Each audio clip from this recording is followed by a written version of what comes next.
नमस्कार, स्वागत है आपका आचार्यवाणी में। मैं आचार्य डॉक्टर विक्रमादित्य आपके साथ हूँ। आज का विषय हमारा जो है कुंभ राशि वालों के लिए ग्रहों नक्षत्रों का प्रभाव खेल किस प्रकार का रहने वाला है। 16 तारीख की यदि हम बात करें तो 16 तारीख का दिवस बहुत विशेष है, बहुत विशेष ग्रहों का योगायोग बन रहा है। 16 तारीख की दशमी तिथि है और गंगा दशहरा का अवसर है। ग्रह योग आपके लिए बड़े अनुकूल बने हुए हैं। ग्रह योग चंद्रमा के साथ बृहस्पति का संबंध जो बना है उसके लिए थोड़ा मन को प्रशस्त करने की ज़रूरत है। साधु संत की सेवा जितना करेंगे बहुत अच्छा रहेगा। ये साधु संत की सेवा, सूर्य को जल देना, ये आपके लिए बहुत श्रेष्ठ उपाय है। इनको करने का प्रयास करें। वैसे गंगा दशहरा बटुक भैरव जयंती जो ये पड़ रही है ये आपके लिए बहुत अद्भुत है। ये कल्याण करने वाली कथा भी समझ लीजिए क्या है इसका रहस्य। 16 तारीख को गंगा दशहरा है। गंगा दशहरा है और साथ साथ इस दिन गंगा जी मैया का अवतरण हुआ। माँ भगवान जो कहा जाता है कि भगीरथ की अथक प्रयासों से जब महाराज सगर के 60,000 पुत्रों को ऋषि कपिल ने शाप दे दिया और उनके उद्धार का कोई मार्ग बचा ही नहीं था, तब 3 पीढ़ी तक उस कुल में लोगों ने आराधना करी माँ भगवती गंगा की कि माँ गंगा को कैसे इस धरा पे प्रवृत्ति लाया जाए। तब भगवान विष्णु के पद से निकली हुई, जब कहा जाता है कि भगवान वामन का अवतार लिए और पूरी पृथ्वी को जब उन्होंने नापा तो कहा जाता है 3 पगों में नाप लिया। तो जब उनका पैर ब्रह्मलोक में पहुंचा था तब भगवान ने अपने कमंडल से जल लेकर ब्रह्मा जी ने उस जल को एकत्र कर लिया था और भगीरथ ने भगवान ब्रह्मा से पसंद करके उनको साधना करके पसंद कर माँ गंगा को वहाँ से मांगा। और कहा जाता है कि भगवान शिव ने अपने सिर पर धारण किया उनको और भगीरथ के अथक प्रयासों से इस गंगा जेठ मास के शुक्ल पक्ष की दशमी के दिन ये गंगा वहाँ से निकली और कहाँ वो वहाँ उनको लेकर गंगा सागर पर पहुँचते हैं। किस दिन? मकर संक्रांति के दिन।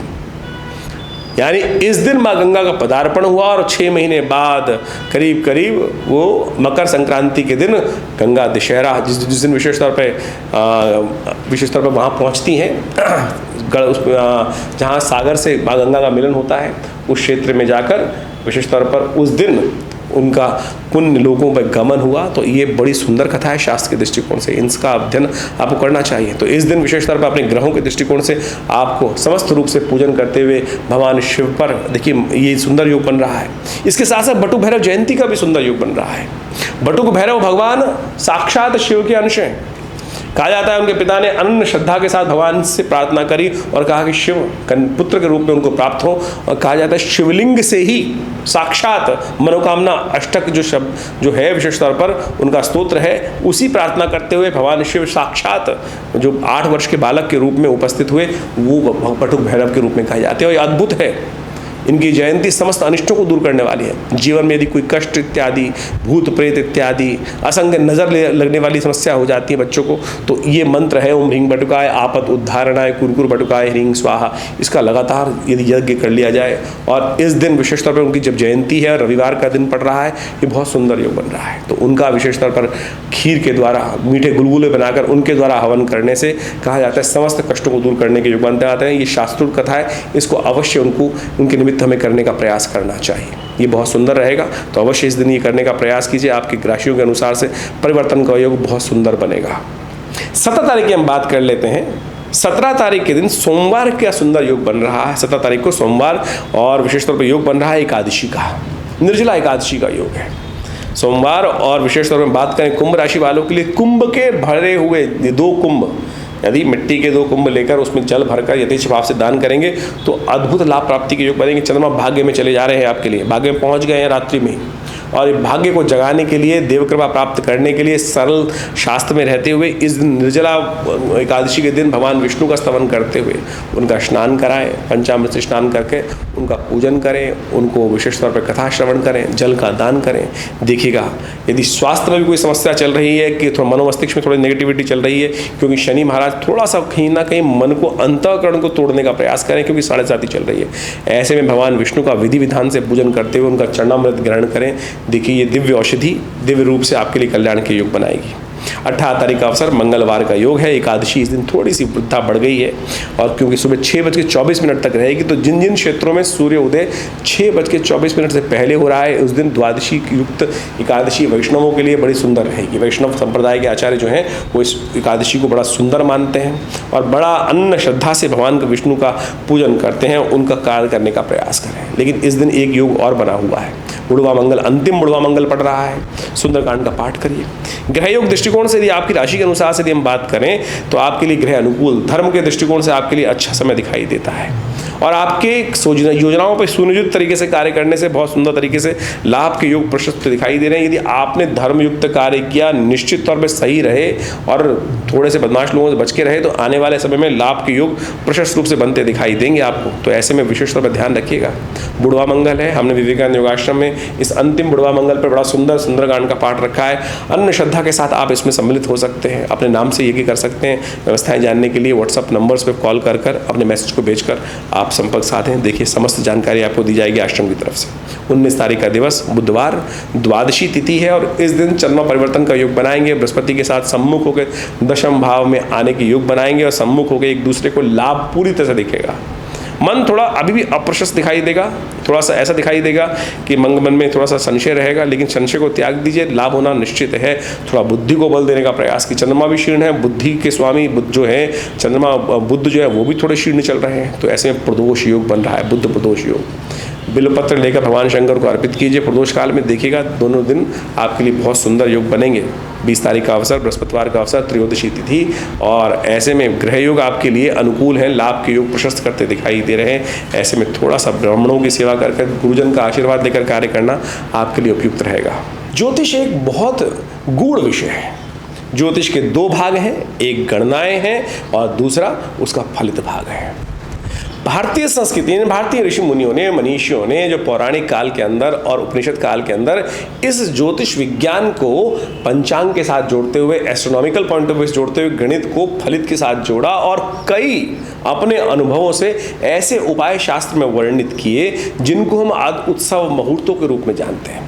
ये उत्सव वास्तविक तौर पर मुहूर्त है और हमने इस कार्यक्रम के माध्यम से, अपने आश्रम के माध्यम से जो अपना एक चैनल बनाया आचार्य वाणी, उसमें हम इन्हीं पौराणिक उपयोगों को लेकर, प्रयोगों को लेकर, पुरानी कथाओं के माध्यम से जो ये मुहूर्त आते हैं वही वास्तविक तौर पे आपके कष्टों का निवारण का योग बनते हैं।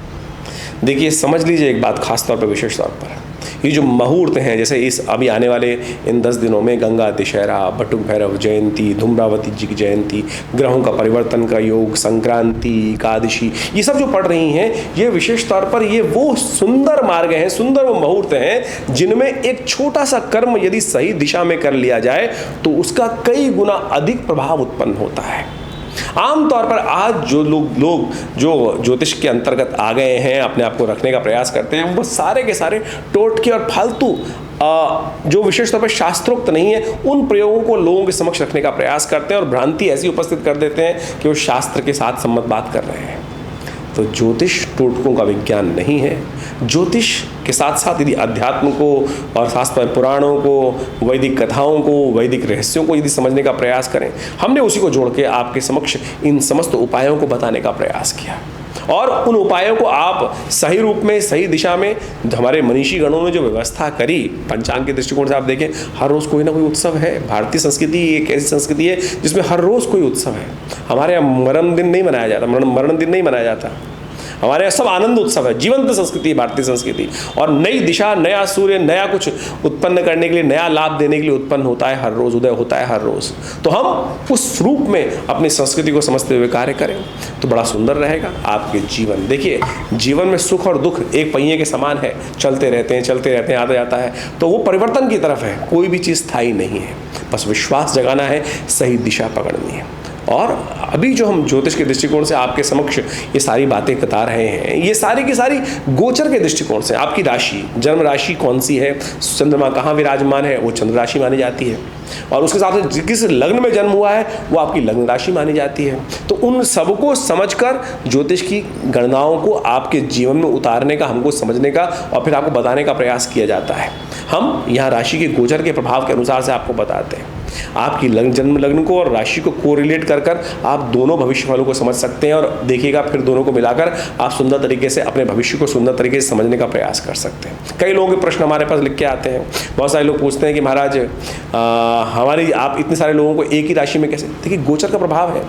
संसार में ज्योतिष के दृष्टिकोण से पूरे संसार को 12 ही भागों में तो बांटा गया है, लेकिन जनरल कैरेक्टर के तौर पर गोचर के प्रभाव को हम समझ सकते हैं। ये एक अलग विशेष तौर पर व्यवस्था है कि व्यक्ति अपनी जन्मपत्री में कौन से ग्रह लेकर आया है, किस प्रकार की अवस्थाएं, कौन सी दशाएं हैं, कौन सी ग्रहों की कितनी शक्ति है, वो सब उसकी जन्मपत्री से निकालने का प्रयास किया जाता है और समझने का प्रयास किया जाता है। और फिर हम प्रत्यक्ष रूप से वर्तमान, भविष्य, भूत को समझते हुए, ग्रहों की दिशाओं को समझते हुए उनके भविष्य में आने वाली कष्टों को दूर करने का योग बहुत सुंदर बना सकते हैं। ज्योतिष एक बहुत गूढ़ विषय है। आप उन समस्त रहस्यों को लेकर, ज्योतिष की प्राचीन वैदिक परंपरा को लेकर हम आपके समक्ष इस चैनल पर रहते हैं और आशा करते हैं आप इन गणनाओं का लाभ सही रूप से लेने का प्रयास करेंगे। आज हर क्षेत्र में देखिए, सुनिए क्या होता है कि बड़े अच्छे अच्छे जो व्यवस्थाएं करते हैं, अच्छे से अच्छे लोग हैं, खराब से खराब लोग। ज्योतिष पैसे कमाने का जरिया नहीं है, और हम इन सब के माध्यम से आपके समक्ष ऐसे उपाय बताने का प्रयास करते हैं। बहुत सारे लोग तो ज्योतिषी आप देखें, जितने भी जो लोग जहाँ भी जाते हैं, या तो अंगूठियों पे अंगूठियाँ 15-15, 20-20 अंगूठी, मालाएं, और ये मुझे भी कहा जाता है कई बार विभिन्न चैनलों के माध्यम से। मैं विभिन्न भारत के टॉप मोस्ट चैनल्स पे रहा और रहता हूँ अभी भी, और वहाँ पे कई बार जब आरंभ में गया था तो कहा जाता कि महाराज आपको बैठना है तो आपको मालाएं पहननी पड़ेंगी, अंगूठियाँ पहननी पड़ेंगी। तो हमारा शुरू से एक मत रहा है, और हमारे साथ जिन्होंने भी कार्य किया है, कर रहे हैं, वो इस बात को समझते होंगे कि हमने कभी इस आडंबर में ज्योतिष को नहीं डालने का प्रयास किया। अपने बाहुबल पर, अपने मनोमस्तिष्क पर विश्वास रखें, उस परमात्म तत्व पर विश्वास रखें, मंत्र पर विश्वास रखें, अपने ज्ञान पर विश्वास रखें, वही आपका कल्याण करेगा। इसका कतई ये मतलब नहीं है कि नग खराब है, मालाओं का प्रभाव नहीं, सबका प्रभाव है। लेकिन सबसे पहले उन पैसों को खर्च करने से पहले, सुनार को पैसे देने से अच्छा ये है कोई गरीब व्यक्ति को दान कर दो। ज्योतिष बहुत सरल विषय है, यहाँ कहीं पैसे की बात नहीं है। तो इस बात को हम समझते हुए आपको कार्य करना चाहिए और अपने जीवन में सही सिद्धांत को समझने का प्रयास करना चाहिए। तो ज्योतिष को सही रूप से समझेंगे तो जीवन में कल्याण का मार्ग अवश्य प्रशस्त होगा। और हमने इस क्षेत्र में विवेकानंद योगाश्रम, जो हमारा संस्थान है, पिछले करीब 60 सालों से लगातार कार्य कर रहा है। हमारे पिता आचार्य श्री केशव देव जी महाराज के द्वारा सुंदर तरह से आश्रम की व्यवस्था की गई। यहाँ भगवती की सुंदर प्रतिष्ठा की गई, जो 1947 में मुल्तान से माँ भगवती का श्री विग्रह चमत्कारिक रूप से, कहते हैं ना पत्थर नहीं चलते, हम कहते हैं पत्थर चलते हैं भाई, आया श्री विग्रह। कहाँ भगवती मुल्तान से इतना सुंदर मंदिर विराजमान होगा, पार्टीशन हुआ, विशेष तौर पर कटाई हुई, क्या विशेष तौर पर बुरा समय था, और ऐसे में माँ भगवती को एक व्यक्ति ट्रंक में बंद करके लाया और हमारे पिता आचार्य श्री केशव देव जी के घर पे उनको देके गया। और आज वो सुंदर विशाल भगवती का श्री विग्रह हमारे विवेकानंद योगाश्रम में प्रतिष्ठित है। हमारा भाग्य है, सौभाग्य है, मैं कहूँगा भाग्य में सौभाग्य है कि माँ के सानिध्य में बैठकर हम नित्य प्रति उनके लिए यज्ञ करते हैं, उनके सानिध्य में बैठकर लोगों के कष्ट दूर करने के सुंदर योग बनते हैं। तो आप भी आ सकते हैं विवेकानंद योगाश्रम में माँ भगवती के सुंदर श्री विग्रह का दर्शन करने के लिए, मनोकामना सिद्धि करने के लिए, अपने कष्टों को, सौभाग्य को जगाने के लिए, कष्टों को दूर करने के लिए। हमारे आश्रम पर नित्य 8 घंटे आज भी यज्ञ होता है, और बहुत सारे भारतीय पराविद्याओं पर पिछले करीब 50-60 सालों से लगातार शोध चल रहा है। मुद्रा विज्ञान के द्वारा, विभिन्न यज्ञ मंत्र के द्वारा, विभिन्न प्रकार से कई शोध के कार्य किए गए हैं। हॉस्पिटल बनाया गया योग विज्ञान का, प्राकृतिक चिकित्सा का, आयुर्वेद का, जो भारत सरकार के साथ कार्य कर रहा है, पैनल पर है दिल्ली गवर्नमेंट के, सेंट्रल गवर्नमेंट के, और समस्त प्रकार से हज़ारों लोग इस सुविधाओं का लाभ ले रहे हैं।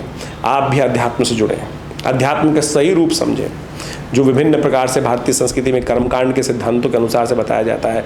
विभिन्न समय में वो सब प्रकार के अनुष्ठान अभी बहुत जल्दी गुप्त नवरात्रि आरंभ हो रहे हैं, और विशेष यज्ञ जुलाई के अंदर गुप्त नवरात्रों में रहेगा आश्रम पर, और उन 9 दिनों में सहस्त्र चंडी का सुंदर कार्यक्रम रखा जाएगा। आप उन सब कार्यक्रमों में सम्मिलित होकर माँ भगवती का सानिध्य प्राप्त कर अपने जीवन के कष्टों को दूर करने का प्रयास करेंगे तो बहुत सुंदर रहेगा।